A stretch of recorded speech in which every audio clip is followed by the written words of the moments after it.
It has been a long and anxious journey from the Upper Peninsula for Ishpeming to Ford Field, but it's well worth it.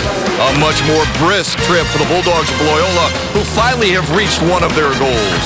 These two teams have never met, but on this sunny Saturday, one will be crowned a Michigan high school football champion.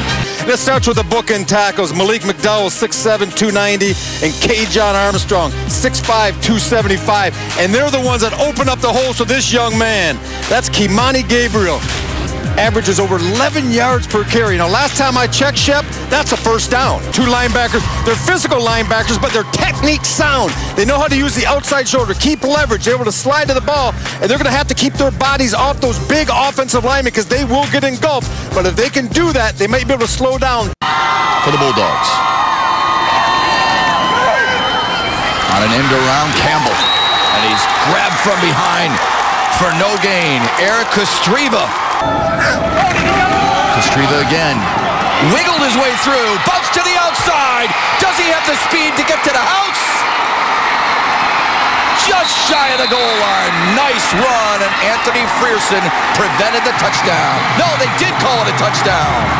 55 yards to pay dirt for Eric Kostreva.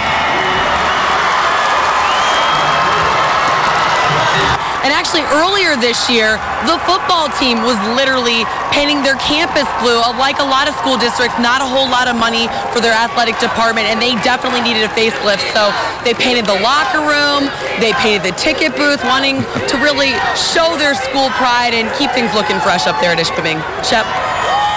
Yeah, what a great story, and what a way for them to support their community. Makes sense to go for it on 4th and 5. Oh, you have field position. Even if you fail here, you gain what you started out to do. Campbell in motion. They're going to throw it. They've got Gabriel for a first down and more. Sniff of the end zone.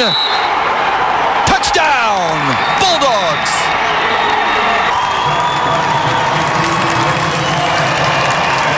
Quick first half. A ground churning affair, but the Bulldogs lead it by 2. Bootleg. Up for grabs. Caught inside the 40 and still on his feet. Inside the 30 goes R.J. Poyer. Well, you have Poyer and Prisk. Both of them got the ball. And the play was made by Briones' legs and his strength at quarterback. He's going to pull away. It looks like he might get sacked here. Pressure from the edge, a little bit of a stiff arm. He lobs it up. And he's got 2. And Prisk, he thinks he's going to get the ball. But instead, R.J. Poyer steps it. Jumbo package in for him. Kostreva. Give it 6. They have worked really, really hard to get here, and they are working hard in this Division 7 state championship game.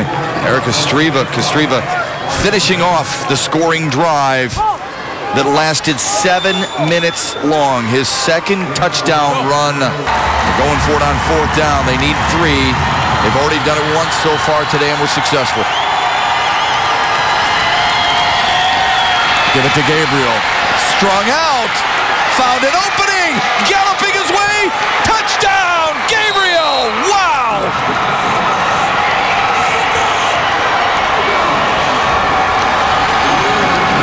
Briones, who was a freshman on special teams a couple of years ago when they lost in the state championship game.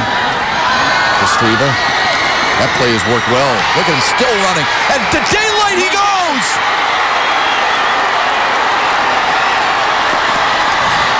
Lowers the shoulder to get inside the 5. Anthony Frierson tracked him down, but the most spectacular run of the day for Eric Kostreva right there. How about that per carry average, huh? Oh, Kimani Gabriel had 11.6 coming in per carry. We thought that was unbelievable.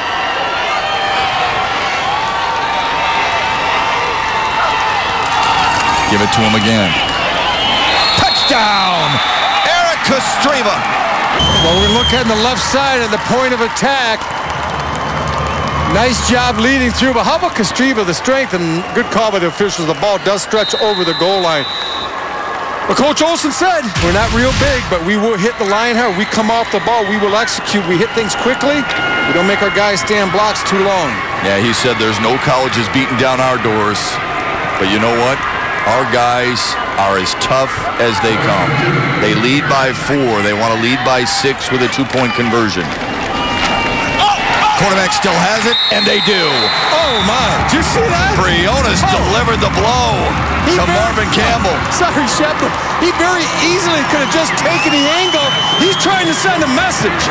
And the message is, we're here and we're physical. Because he's going to walk into the end zone. Let's listen to this. That is called seek and destroy. That is a big hit right there. You look at Marvin, the ball does come loose, but that's a quarterback. You tell your quarterback not to take a hit, he's trying to give extra hits. Gabriel again. No, he's not going to get it. He's going to lose a little bit. I'd run a sneak. Yep. I'd go no count. Yep. And I'd look for the big man in there, and I'd probably sneak it wherever he isn't. So would I. You wouldn't hear a word come out of the quarterback's mouth. Just goose it. There it is. He's got it. He's got it. Gutsy call by Jeff Olson. Good call by you, partner. Gutsy call. Yep. What was his heart rate at when that ball was snapped? You can see a little bit of a sneak. You got your best player on your football team, the man that's led you the entire season, and that man right there, Coach Olson. What? Hats off. I mean, he has prepared this team so well to compete here in the David and Goliath matchup, which we talked about. And they've been slinging some stones, I'll tell you that. 16 tackles for the senior Eric Ishpeming. Well, this is it right here, Shep. Look at how deep the Hematites are playing. They've got a center fielder at the 16-yard line. Toby Sharp for the season. Pressure comes, throws it up, and it is incomplete.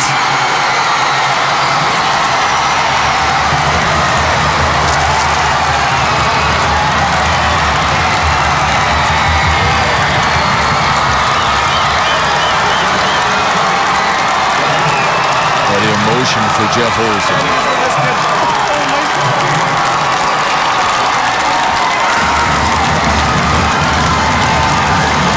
For Loyola as well.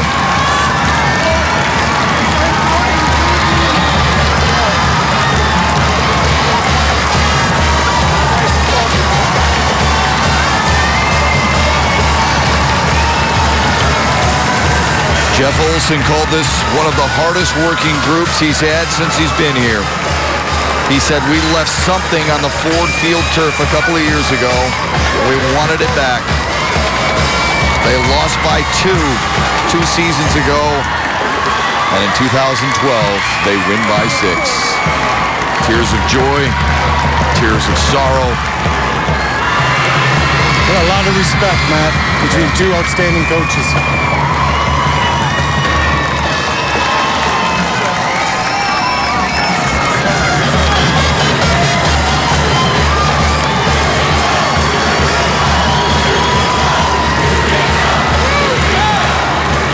Club. The boys of fall are now the champions of fall in Ishpeming. You think it's worth the trip from the Upper Peninsula? Oh, absolutely. It was a long ride down here. It'll be quick on the way back. UP power reigns at Ford Field in Division 7. The Hematites of Ishpeming win the state championship impressively, 20-14. Rob Rubik. Sure, the ground attack was impressive. I thought their defense set the tone early, and I thought they were equally as impressive. When you look at the play of Eric Kostriva, number 11, 2 big runs, a couple of big hits from his linebacker spot. It has been a real treat to watch both these teams do battle the way they did on this Saturday morning. What a way to start our Saturday coverage. There's Jeff Olson. A ton of emotion for him and this entire community. And it's been rewarding. It's been a rewarding experience for him and his team to go out in the community and their motto this year and help us choke back the tears for Daniel. The coach's son with shirts on the front that say Boys of Fall, his number. On the back is a cross that has his name. And now they can all celebrate. There is a tear in one eye because of who they miss, and there is a tear of joy in the other because of what they accomplished. And what an accomplishment it was. Ishpeming surprises many. If you talk to a lot of folks prior to the game, who's going to win this? Many people thought it might be a running clock. Instead, it's Ishpeming running off the Ford Field turf, Rob Rubik, with an impressive trophy, and they earned it. Well, they sure did, Shep. You know, being down on the field, I realized how tough this team, physically and mentally tough they were. Because if you stacked them up, you know, when you pick teams as a kid in the playground and you look at one guy compared to the next guy, the guys in the white jerseys looked a lot better, but the guys in the blue ones played extremely tough. Final score from the Division 7 state championship game, Ishpeming wins their first title since '75. They beat Detroit Loyola 20-14.